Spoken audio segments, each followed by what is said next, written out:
Semoga pertemuan kita kali ini menjadi sarana untuk menambah ilmu pengetahuan dan menguatkan ukhuwah Islam yang diantara kita semua. Allahumma amin.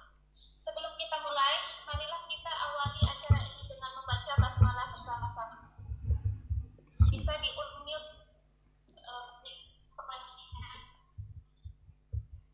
Bismillahirrahmanirrahim. Pada kesempatan kali ini, kita akan membahas tema yang sangat menarik, bermanfaat yaitu pendidikan untuk anak bermasalah di sekolah. Masya Allah ya. Diharapkan dengan mengikuti webinar ini, kita semua dapat mendapatkan wawasan baru serta inspirasi untuk meningkatkan kualitas diri dan juga berkontribusi lebih baik bagi masyarakat. Amin. Sebelum kita melanjutkan kepada materi, saya ingin mengingatkan kepada semua peserta untuk menjaga adab selama acara berlangsung. Mohon kita bersama-sama menghormati, tidak berbicara tanpa izin, serta tidak mengganggu baik pembicara maupun peserta lainnya. Kalau ada kebutuhan ingin bertanya atau dan sebagainya, bisa mengangkat tangan terlebih dahulu ya. Semoga dengan begitu acara ini dapat berjalan dengan lancar dan penuh berkah. Amin. Sebelum kita memasuki sesi utama, saya ingin memperkenalkan narasumber kita, yaitu Al-Ustaz Priyam Jasa Negara, MPD. Beliau adalah seorang yang berprofesi sebagai guru di salah satu sekolah dasar negeri. Kemudian beliau juga sebagai seorang pembina pesantren Islam Center Timbas yang berada di Wangon, Jawa Tengah. Kemudian beliau juga termasuk dalam guru penggerak nasional angkatan ke-11. Tanpa berlama-lama, mari kita sambut para sumber kita.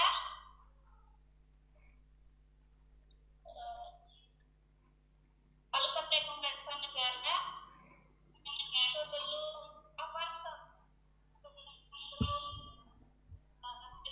mohon nanti tekan bagian chat nih, karena nanti akan dikirim link untuk absensi. Kemudian karena kelas kita gratis, saya sebagai moderator meminta maaf, kemungkinan waktu kita sangat terbatas, yaitu hanya maksimal sampai 40 menit.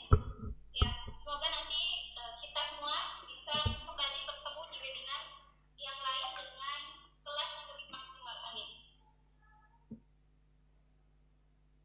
Kepada Al-Ustaz Priyam Jasa, waktu 4 saya persilahkan. Baik.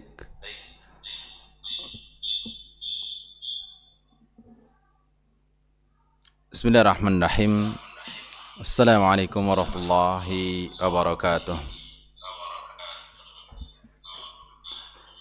Alhamdulillah hamdan katsiran thayyiban barakan fi kama yuhibbu rabbuna wa yarda. Wa sallallahu ala nabiyyina Muhammadin wa ala alihi wa sahbihi wa man tabi'a bi ihsanin ila yaumiddin. Bapak Ibu sekalian, rahimani wa rahmakumullah di manapun Anda berada. Insyaallah di waktu yang singkat, pada kesempatan siang yang indah ini, kita akan membahas bersama-sama dalam bentuk webinar, yaitu pendekatan coaching untuk anak yang bermasalah. Tentunya Bapak Ibu sekalian, ketika berada di sekolah akan mengalami atau menemukan atau menjumpai anak-anak, baik yang anak-anak yang tidak memiliki masalah serius maupun anak memiliki masalah serius. Bapak Ibu sekalian, pendekatan di antara pendekatan-pendekatan untuk menyelesaikan masalah-masalah tersebut bisa nanti kita rinci bersama-sama. Bapak Ibu sekalian tahu tentang coaching? Tahu nggak? coaching, mentoring, ya, dan apalagi kira-kira yang mirip dengan ini. Maka kembali kepada materi kali ini, yaitu pendekatan coaching untuk anak-anak yang bermasalah. Definisi coaching sendiri yaitu proses kolaborasi antara seorang coach, ya, antara seorang coach dan coachee. Itu coach itu napa nek? Coach itu tutore ibaratnya ngoten, nggih. Coachee itu berarti siswanya yang bermasalah tadi. Yaitu orang yang membimbing dan yang dibimbing, yang bertujuan untuk membantu individu. Ya, maksud kami individu. Yang individu tersebut, ya, yang pertama yaitu mengidentifikasi tujuan. Kemudian yang kedua mengembangkan potensi. Kemudian yang ketiga mencapai hasil yang diinginkan melalui dialog yang terarah dan fokus. Ya, Masya Allah. Bisa Mas Adam mungkin ditampilkan screen share-nya mungkin barangkali. Ya, Masya Allah. Ini kepada kameramen. Ya. Kemudian karakteristik coaching. Ya. Nanti kita akan praktek sampai ke sana. Seperti apakah coaching? Yang pertama yaitu tidak memberikan solusi langsung. Jadi ketika panjenengan mengcoach, melakukan coach kepada coachee, itu tidak memberikan solusi langsung. Misalnya ada anak nakal, maka kemudian panjenengan tidak menaruhkan solusi. Ki bocah solusine kiye. Tapi bagaimana menggali di poin yang kedua? Menggunakan pertanyaan untuk menggali potensi diri si coachee. Ya. Kemudian yang ketiga, fokus pada masa depan dan tujuan yang ingin dicapai. Misal ada seorang yang prestasinya turun, salah satu siswa kita prestasinya turun. Ya. Maka kita tanyakan dengan pertanyaan-pertanyaan yang kemudian menjadi alat untuk motivasi agar tergali potensi untuk menyelesaikan persoalannya sendiri. Jadi bukan kita memberikan solusi. Gitu ya. Kemudian adapun manfaat coaching yaitu membantu individu memahami dirinya lebih bagus atau lebih baik. Ini di slide selanjutnya di manfaat coaching. Ya. Kemudian meningkatkan kepercayaan diri dan kemampuan dalam mengambil keputusan. Jadi anak-anak kita itu nanti terlatih dengan sendirinya. Terlatih untuk mengatasi persoalannya sendiri. Karena setiap persoalan sudah barang tentu ada solusinya. Soalnya kalau kita hubungan dengan ayat Quran tentunya ada ayat yang berbicara demikian. Inna ma'al usri usra fa inna ma'al usri usra. Kita belum sampai berbicara ke ayat, bahkan nanti ada pertanyaan. Apakah Rasul kita Muhammad SAW yang kita cintai ini melakukan coaching apa enggak? Melakukan coaching apa tidak kepada para sahabat yang hidup ketika itu, yang para sahabat pun mereka memiliki persoalan di rumahnya, memiliki persoalan dalam kehidupan sehari-harinya. Apakah Rasulullah SAW melakukan coaching? Itu pertanyaan yang indah, tapi nanti tentunya kita sampai ke manfaat coaching. Contoh praktis coaching di sekolah misalnya. Yang pertama kita lihat situasinya. Ini di slide berikutnya bisa panjenengan lihat di situ. Itu seorang guru mendampingi siswa yang kesulitan mengerjakan tugas. Maka ya, apa yang bisa Pak Guru lakukan nih untuk bantu kamu biar selesai? PR yang kemarin kenapa belum dikerjakan? Pak Guru bisa bantu nggak kira-kira ya? Ada kesulitan nggak kira-kira? Contohnya. Ini memotivasi, merangsang dari siswa agar dia mampu menyelesaikan persoalan sendiri. Sampai persoalan-persoalan ini bukan hanya persoalan pada poin KBM. Bahkan bisa luas sampai poin-poin tingkat dalam tanda kutip masalah-masalah yang ada di sekolah, seperti kenakalan remaja misalnya, anak merokok, anak minum dan seterusnya. Ini bisa di coaching. Ya. Maka kesimpulan ada kurang lebih ada 3 bagian. Yang pertama, coaching adalah proses berfokus pada kolaborasi dan pengembangan potensi individu. Jadi dikembangkan potensi dirinya. Seolah-olah orang yang sakit tapi disuruh atau diobati, tapi bukan hanya sekedar obat dari luar, tapi potensi dirinya agar memiliki imunitas, mampu mengobati dirinya. Kurang lebih seperti itu. Kemudian solusi yang dicapai melalui pertanyaan dan refleksi diri. Solusi-solusi yang didapat itu bukan dari si mengcoach, tapi dari si kuci tadi ya, dari pesertanya. Misalnya guru dengan siswa, maka siswanya ini yang tergali potensinya agar dia setelah pertanyaan-pertanyaan dan refleksi diri disampaikan, itu kemudian dia tergali dan termotivasi untuk menemukan solusi sendiri.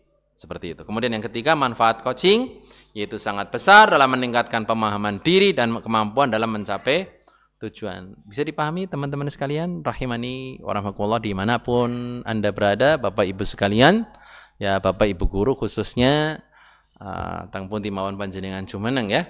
Kemudian kita lanjut kepada perbedaan coaching dengan pendekatan yang lainnya. Pendekatan yang lainnya sih apa aja yang panjenengan ketahui? Siapa aja sih yang hadir di sini? Banyak ya?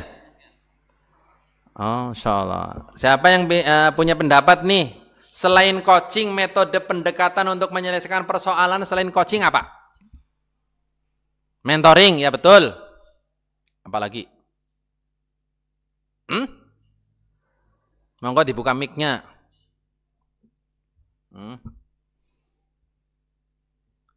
Ada coaching, mentoring, apalagi? Konseling atau konsultasi. Ya. Bisa kurang lebih. Ya, bahkan pendekatan-pendekatan yang lainnya mungkin ada. Ya, ini tidak maksud untuk membatasi, maksudnya pendekatan-pendekatan penyelesaian persoalan ya.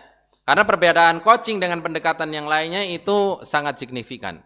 Ya, kalau di sini di slide yang keberapa ya, itu ada di situ perbedaannya. Di antaranya aspek fokus, ya aspek yaitu fokusnya. Kalau coaching, pengembangan potensi individu ada di sana. Kemudian kalau mentoring, transfer pengalaman mentor. Kemudian konseling yaitu pemulihan masalah emosional.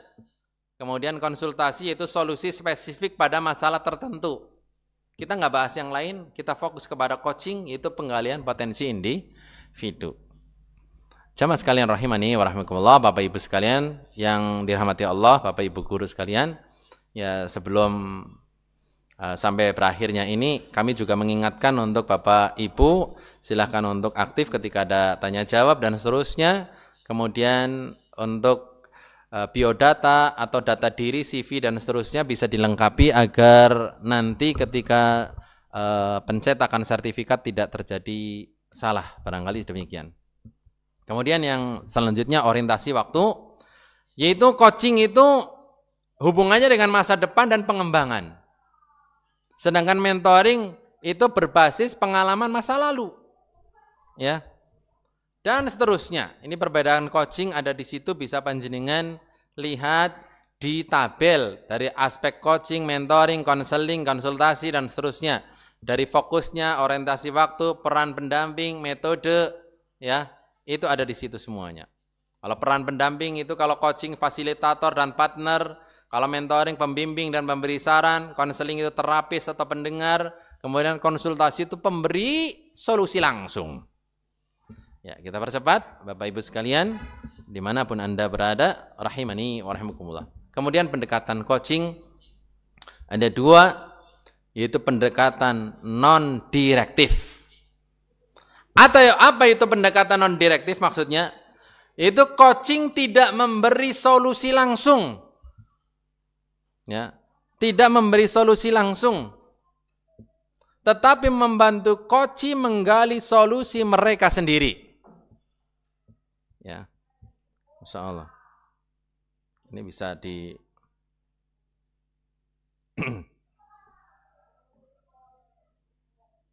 Kemudian fokus pada refleksi diri, yaitu menggunakan pertanyaan-pertanyaan reflektif untuk memotivasi perubahan agar anak mampu menggapai atau menemukan solusinya sendiri tanpa harus semuanya dituangkan sebagaimana model konsultasi atau mentoring. Bisa dipahami sampai di sini Bapak Ibu sekalian? Ya.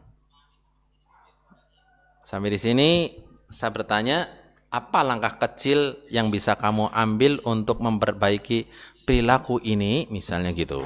Itu guru. Itu contoh soal, ya. Solusi apa yang kira-kira kamu bisa dapat ya gitu. Kalau bahasa kita kurang lebih begitu ya.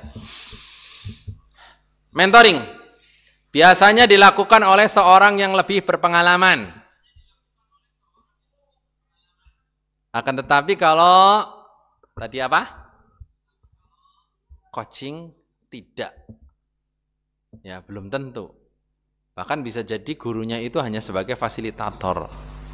Ya, demikian. Kemudian yang kedua, memberikan arahan dan berbagi pengalaman pribadi kepada mente untuk mengembangkan karir atau pribadi.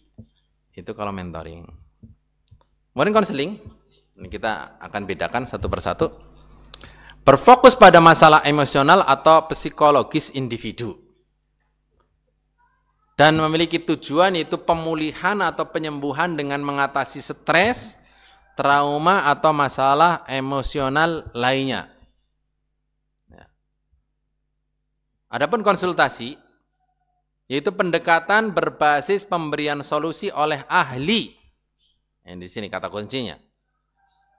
Itu konsultannya itu adalah seorang ahli yang memberikan strategi atau rekomendasi praktis untuk masalah tertentu. Contoh, seorang konsultan pendidikan memberikan strategi pembelajaran kepada kepala sekolah. Ngaten nggih?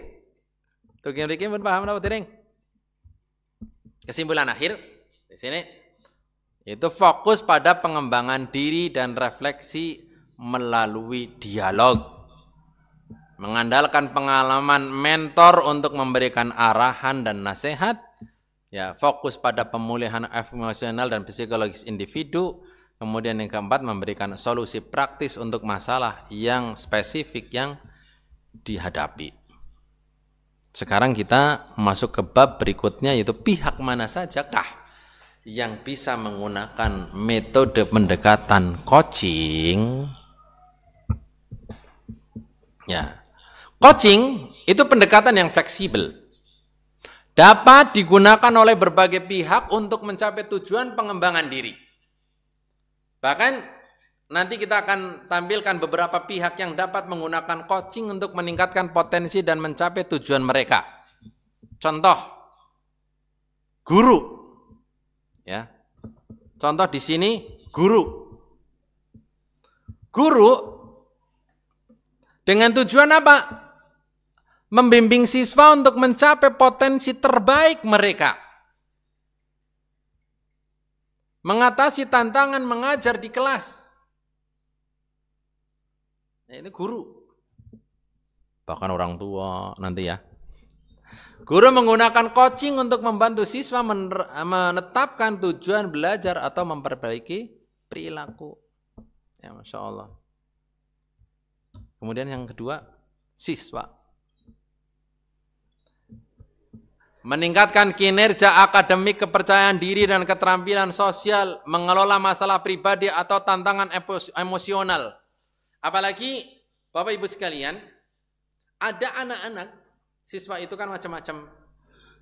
Siswa ada kelas rendah, kelas 1 sampai 3, kelas tinggi itu kelas 4, 5, 6. Kalau kelas 6 sampai SMP kelas 1 biasanya mulai terjadi konflik hormonal. Di mana anak sudah masuk masa apa? Peralihan dari anak-anak ke remaja. Bahkan ada yang lebih pagi biasanya, lebih awal maksudnya di kelas 5, kelas 6. Mereka itu udah mulai ada konflik hormonal yang mempengaruhi emosional. Ya. Demikian. Kemudian siswa kelas berapa? Kelas 10 ke kelas 11. Ya, atau biasanya ada yang lebih pagi kelas 9 ke kelas 10. Itu biasanya terjadi konflik hormonal yang sama. Di mana emosionalnya itu enggak stabil. Ya, tidak stabil. Nah, ini ketika dilakukan mentoring, belum tentu anak-anak itu mendapatkan solusi yang memuaskan hatinya, bahkan bisa menjadi pendekatan yang paling bagus. Tapi ketika di coaching, ya, dengan pendekatan di mana mereka tergali potensi dirinya untuk menyelesaikan persoalan, maka ini biasanya lebih efektif. Contoh, ya, siswa yang kesulitan belajar didampingi melalui coaching untuk menemukan metode belajar yang cocok. Apalagi anak-anak ini memiliki tipe-tipe belajar kan beda. Kalau tadi konflik hormonal, ya karena anak-anak itu beda kondisi, ada juga beda tipe pembelajaran atau beda karakter pembelajaran. Ada yang tipe auditory, yang masuk ketika belajar itu dengan apa? Dengan mendengar. Ya. Kemudian ada tipe visual. Visual itu kalau nggak ngelihat gurunya, dia nggak pinter. Kalau nggak ngelihat gurunya, dia nggak bisa. Visual, deleng, peragaan apa, dengan metode demonstrasi dia sangat cocok. Tapi ada juga tipe kinestetis. Anak sambil dolanan. Dolanan apa begitu kan ada anak bocah tipe sinau itu dolanan bae melayungan. Nah, ini tipe kinestetis. Kita ulangi, auditory, visual dan kinestetis. Ini kondisi siswa, maka coaching ini paling pas untuk mereka. Bisa dipahami Bapak Ibu sekalian rahimani wa rahimakumullah, dimanapun Bapak Ibu sekalian berada. Kita lanjut di bagian selanjutnya, yaitu orang tua. Apalagi ini orang tua banyak sekarang. Tipe orang tua, ada tipe orang tua rewel gitu. Ada tipe orang tua rewel gitu. Wali santri misalnya, ada juga wali murid, juga ada wali siswa gitu. Tipenya beda-beda. Ada yang soleh banget gitu ya. Nah, tapi kembali kepada ini orang tua. Tujuan membantu anak menghadapi masalah di rumah atau sekolah. Meningkatkan hubungan komunikasi dengan anak. Kan ada orang tua yang hubungan dengan komunikasi dengan anaknya itu kurang. Bali biyungnya dolan HP, anaknya dolan HP, bapaknya dolan HP, kabehan dolan HP. Enggak terjadi komunikasi. Coaching, di coaching. Contoh orang tua menggunakan pendekatan coaching untuk mendampingi anak untuk membuat jadwal belajar. Mas, apa yo Mas? Hari ini apa yo kira-kira yo? Kita sepakati ya. Kesepakatan kelas dengan anak enggak apa-apa. Nah, jadwal dinaki apa sih yo? Ayo bareng-bareng kita sepakati. Nanti malam kita belajar apa? Besok hari kita dibikin tulisan. Not. Kemudian ditulis. Ditandatangani bersama. Ya. Gali potensi anaknya. Aku mau belajar IPA aja. Aku mau belajar IPS aja. Aku mau belajar matematika aja. Aku mau malas belajar yang lain. Aku pengen belajar ini. Disepakati. Nah, ya udah nanti ibu bantu ya, ibu mantau ya, itu ibu barengin ya, gitu. Ya, ini contoh soal. Kemudian kepala sekolah. Kepala sekolah pun demikian. Bisa menjadi solusi atau pemimpin sekolah, apapun namanya, kepala sekolah atau bahkan bisa sampai ketua yayasan barangkali. Itu tujuannya memotivasi dan memberdayakan guru atau staf. Merancang strategi kepemimpinan yang efektif. Itu bisa demikian. Ya. Kemudian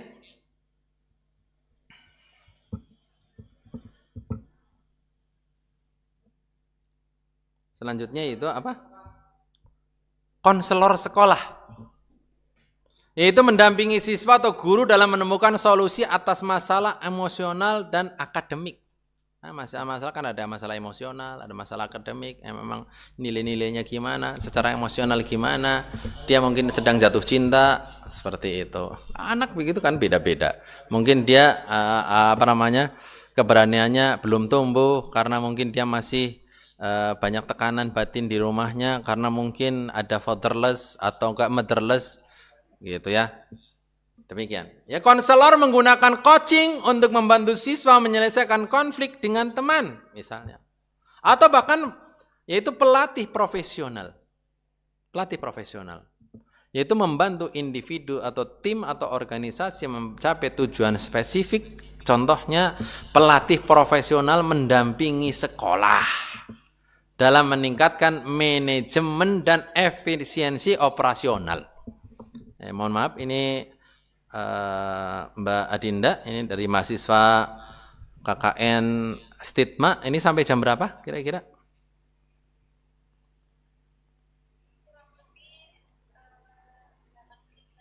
Delapan menit lagi. Oh, ini kita banterkan kalau begitu. Ya. Kesimpulan akhir, coaching dapat digunakan oleh siapa saja yang ingin membantu orang lain atau mencapai potensi terbaiknya. Kemudian yang kedua, meningkatkan diri dalam aspek personal atau profesional. Kemudian langkah-langkah dalam coaching di sekolah ada, itu model namanya model GROW, yaitu goal, reality, option, dan will, disingkat GROW. Ya, yaitu satu model yang digunakan dalam coaching untuk membantu individu menetapkan tujuan dan merancang langkah-langkah yang perlu diambil untuk mencapainya. Goal, apa yang dimaksud dengan goal? Itu menetapkan tujuan yang jelas dan spesifik. Dengan langkah-langkah seperti apa? Mengidentifikasi apa yang ingin dicapai oleh siswa.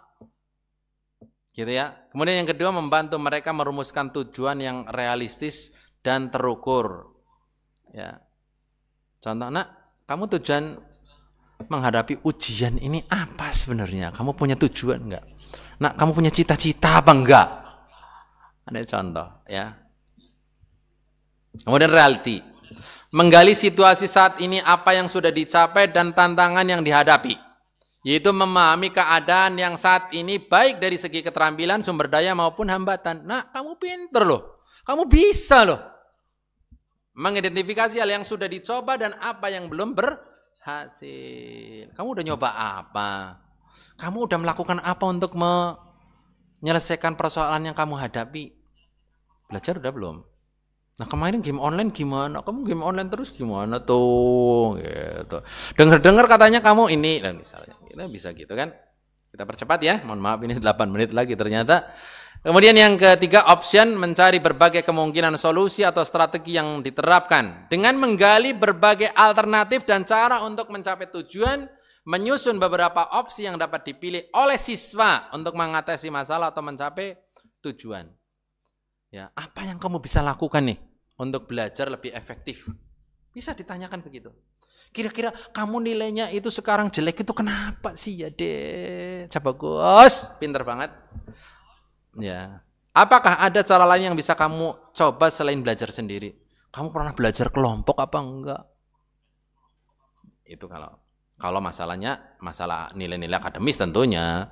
Kalau emosional misalnya konflik hormonal, dengar kamu udah jatuh cinta yo katanya gitu. Oh, Pak Guru paham banget. Kamu sekarang sudah mulai remaja. Kira-kira apa yang bisa kamu lakukan? Diulang ya.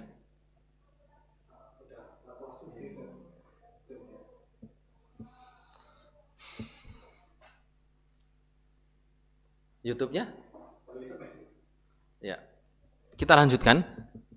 Ya, ini via YouTube kalau begitu ya. Berhubung Zoom-nya itu sudah habis, maka kita lanjutkan via YouTube. Yang keempat yaitu will, yaitu keinginan dan komitmen.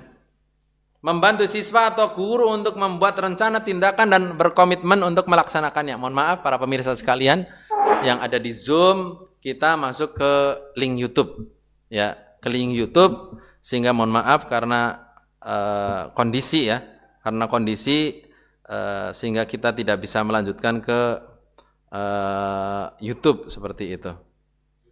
Ke Zoom maksud kami ya, ke Zoom.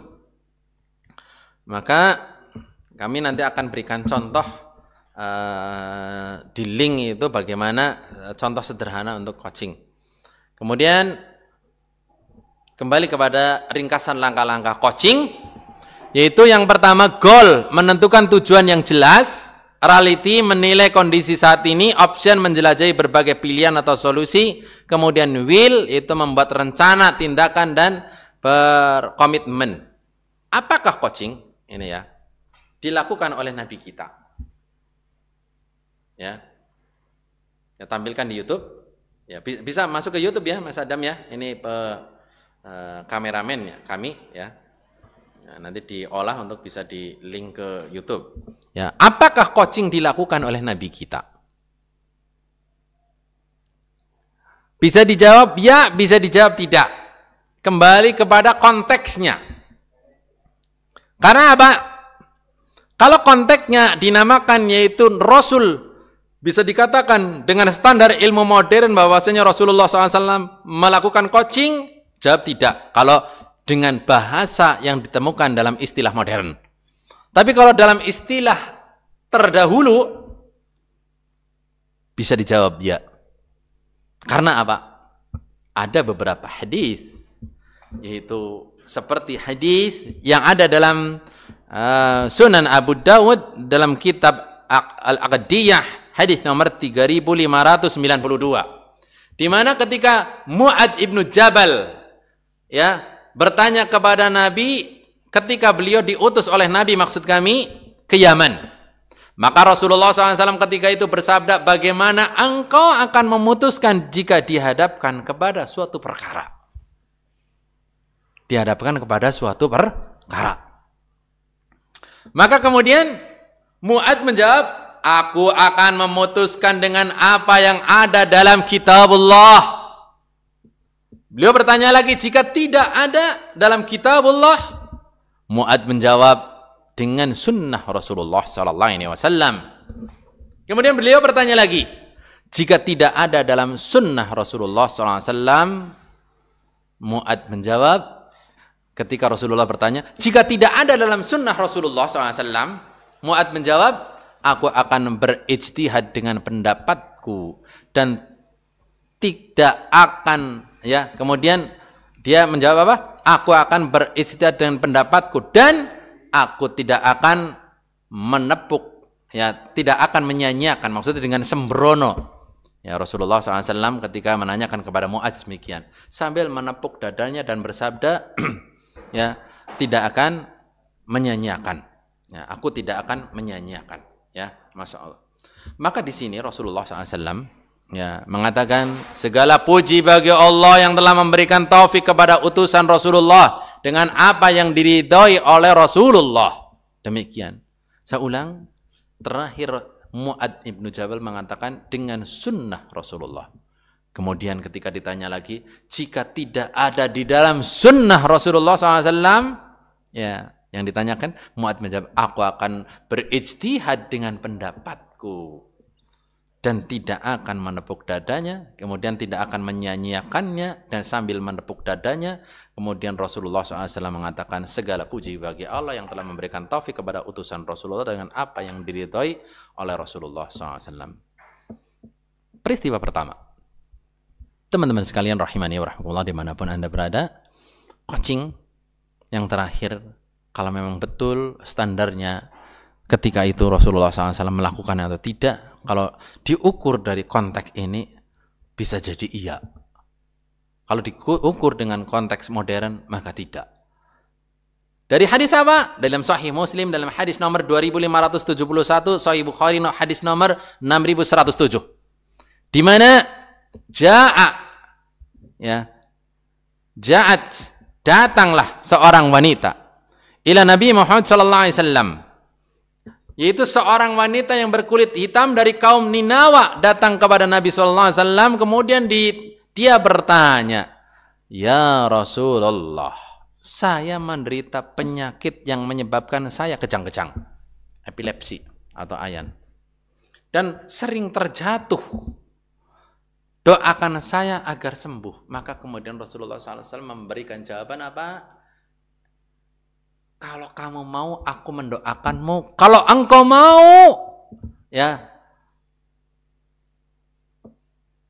kalau engkau mau bersabar, maka bagimu surga." Rasulullah SAW memberikan pilihan.